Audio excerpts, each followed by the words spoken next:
we went to law. And right there, the chief of staff, very simple instruction.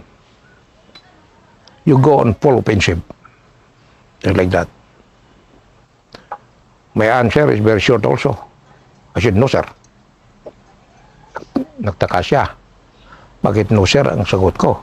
Ganun ako eh. Pag sasagutin kita. So I explained to him. Started with Basilan.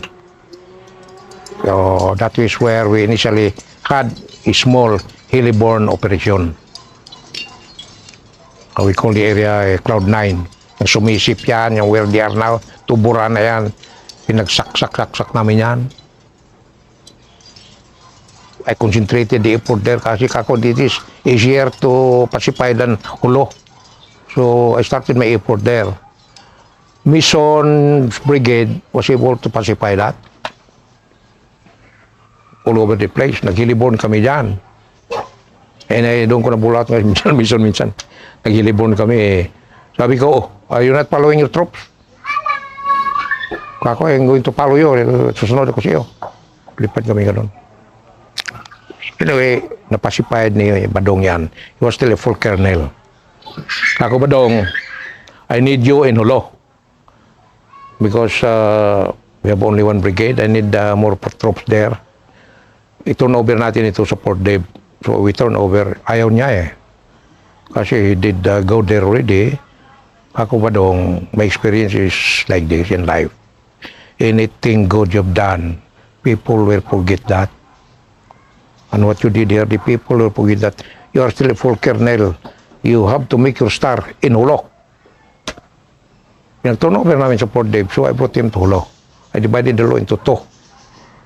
Badong and Canyeso. Canyeso is one fellow na talagang he's with the battalion all the time. Cotabato, he made a name there. Wherever he is, yung Filipino flag, nakakit yan. Niyugman, basta akit mo yan. Kaya tawag sa kanya Filipino eh. Madalang Philippine flag yan. Kung saan yung batalyon niya, nakataas yung Philippine flag. Ay, mayroong sniper, kung takot yung sundalo umakyat, talagang paputukan niya sa akit ka. Filipino, kaya tawag sa kanya Filipino eh.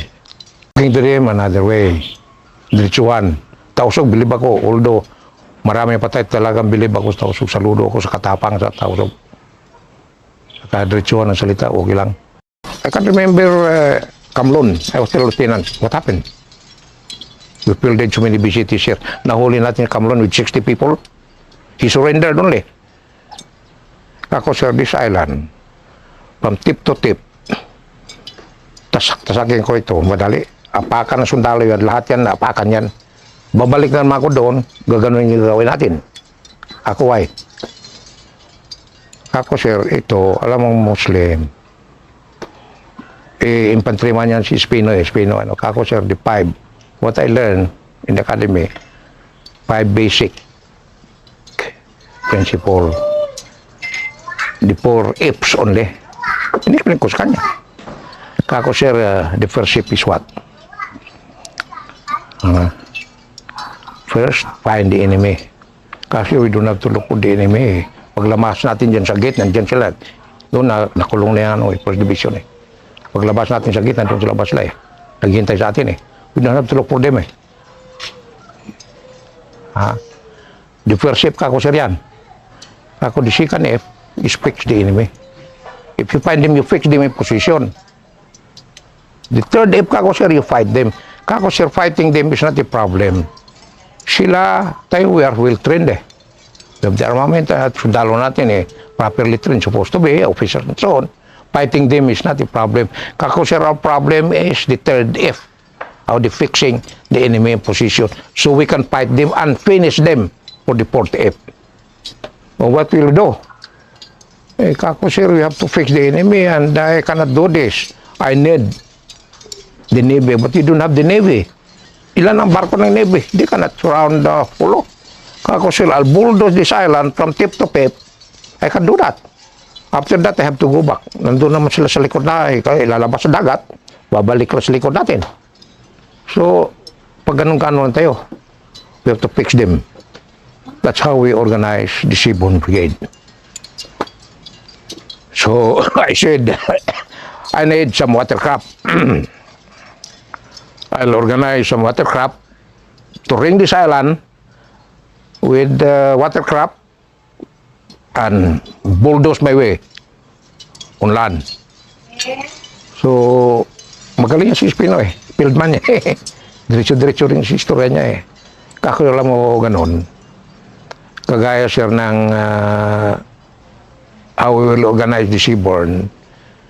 Ako sir, if you can imagine a duck with ducklings floating, kako yung mga duckling sumusunod eh. Yan duck, nandoon, ay yung mga duckling sumusunod sa kanya, lumalangoy. Kako sir, ganun yan. We should have compete ang pambots.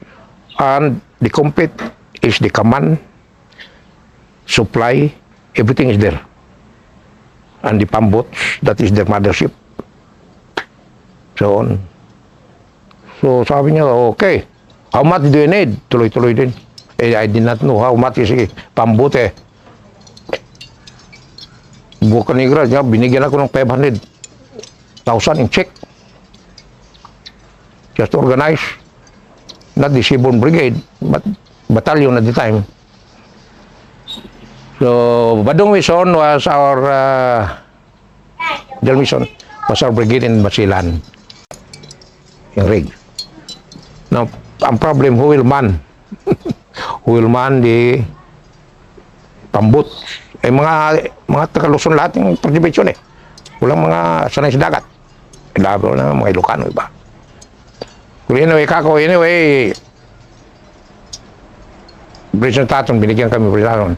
Diyan kayo sa akin, sige, practice. Sakay ka dyan, pingot-ikot, kaya ganon. Kako, ang SOP, do not malunod dyan, huwag kayong umalis. Total, lulutang naman yan. Sigurado ko yung mamamatay. Maraming namatay sa amin doon, kaya nalulunod. Ano ba? Anyway, it was the Engineer Battalion of the division that became the nucleus of the Seaborn Brigade. There was a time that we were all called to Manila by President Marcos, with all the commanders from Chief of Staff, SND, and so on, commanders in the field. Isa-isa kami niyan, mga koy. Dumating sa akin, Luga, what's happening in your area? Ay, sabi ko naman, ako, don't care who you are, basta what I'm thinking, I'll tell you, So I told him, kako, sir, I still cannot cut the umbilical cord from the other side. What umbilical cord? What's the connection between Malaysia and our southern islands? Sulu Archipelago, what the people were doing at the time, from Malaysia, they will jump the Prague from island to island towards Mindanao, bringing in supplies, armaments, those coming from the Middle East, trained people to the area. They cannot be stopped. The only way is to really put stations in the different islands, and the pambots were all over the place. So I ordered so many competes from Tawi-Tawi. Lucky at the time, the one in Tawi-Tawi was also my classmate, Barens. Kakumista?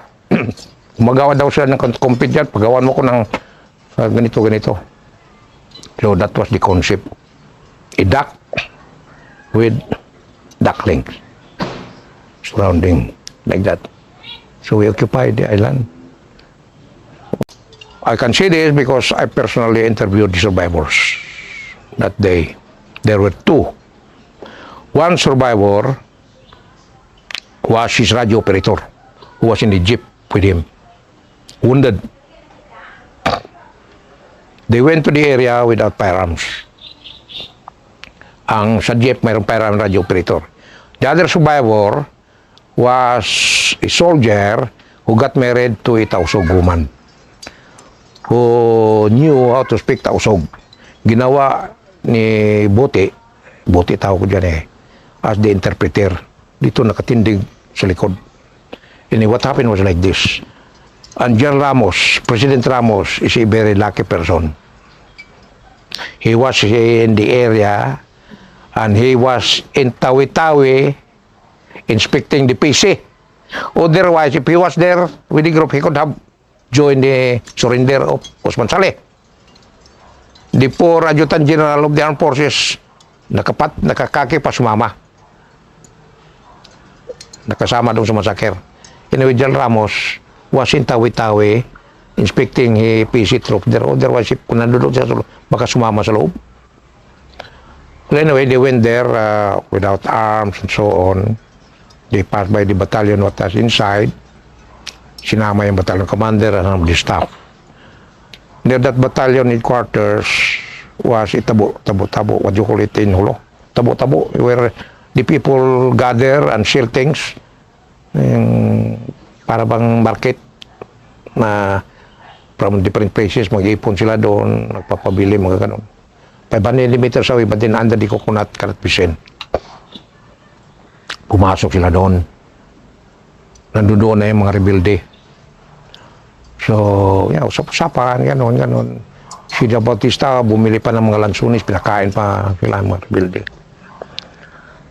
This is what the interpreter told me. Pinaupo sila sa isang lamisa. All the officers, ganon, hintay. That interpreter was here behind. Commander Snake, tinawag the one in charge there. Sabi, tawagan mo na si Usman. Nandito na kami. Pumunta supposi dito si Commander Snake. Bumalik. Sir, kumakain pa, sir. Kumakain pa. May hintay. Nasusuyan na siguro si Del Bautista. Inulit niya. Balikan mo si Usman na pumunta na rito. Pumunta nga. Pero pagbalik, tuloy-tuloy kay Bautista, nakalinya sila yan. Pagtuloy, pang! Bautista binira kagad. Sabay-sabay, hindi natin no, ang mga tropa, nakaposisyon na para lahat ng mga rebelde. Pagputok nun, lahat. Some was able to fire. Yung battalion commander na sa 18, si Sinay. He was hit, nagkikiyang, nagpapire pa ng ganon. Well, the other survivor was the radio operator.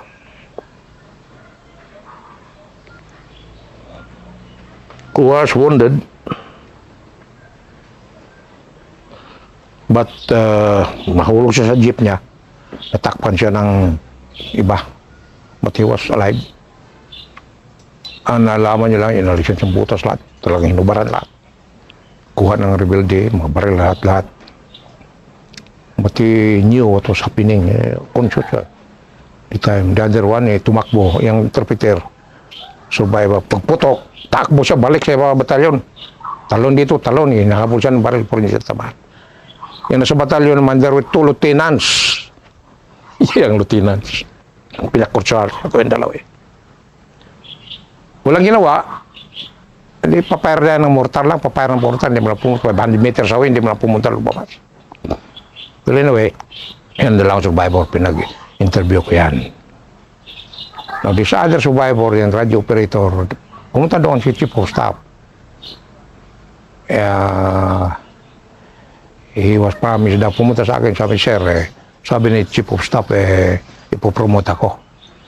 O bakit ipopromote ka? Kasi siya na buhay ako Kung trantado, ikokort martial pa kita Buhay na buhay ka, namamatay ang division commander mo, mayroong baril ka daw na hindi ka malang pumutok. Ikokort martial, hindi kita po. So we cleared up, then Pata. Masakyan. You don't know about Pata Masakyan. Maybe I hold on to that because you know how many we had there? That the hardest decision I made was in Pata. How to evacuate, how to send back to Luzon and Visayas. 100 plus people killed in action. Not killed in action, massacred. No?